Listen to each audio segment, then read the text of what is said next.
presented by Namuna Music. Mix by SP Nitish.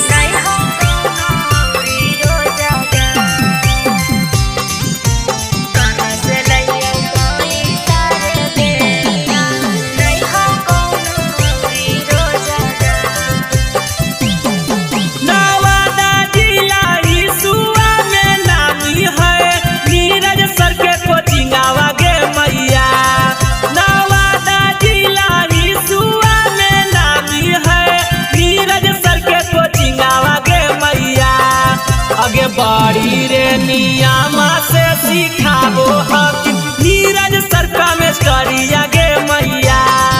आगे बाड़ी रे नियामा से सिखाबो हकिन नीरज सर का मेस्टरी आगे मैया।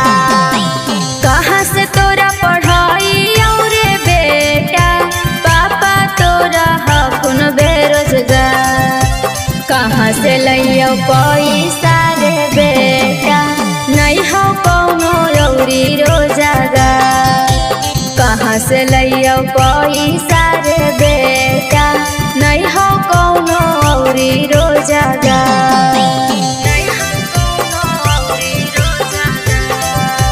म्यूजिक बाय नितिक नयन। कहाँ से लइयो पैसा रे बेटा, कहाँ से लइयो पैसा रे बेटा, नहीं हो कौनो औरी रोजगार।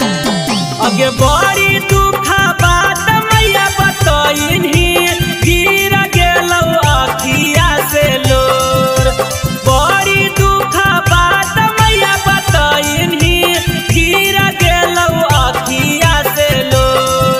आगे चिंता जानी करी हागे मैया, मजा दूर कर के पढ़बौ जरूर। आगे चिंता जानी करी हागे मैया, मजा दूर कर के पढ़बौ जरूर। कौन जिला जइनी तू पढ़े, कौन कोचिंग रे बेटा। कौन जिला जइनी तू पढ़े, कौन कोचिंग रे बेटा। मन लगा के तू पढ़ी है, कसहु भरबो फीसवा रे बेटा। मन लगा के तू पढ़ी है, कसहु भरबो फीसवा रे बेटा। नवादा जिला हिसुआ में नामी है, नीरज सर के कोचिंग आगे मैया। हिसुआ पर खंडावा में नामी है, नीरज सर के कोचिंग आगे मैया। आगे बाड़ी रे नियामा से सिखाबो हकिन नीरज सर का मेस्टरी आगे मैया। आगे बाड़ी रे नियामा से सिखाबो हकिन नीरज सर का मेस्टरी आगे मैया। Namuna Recording Studio, Rajgir.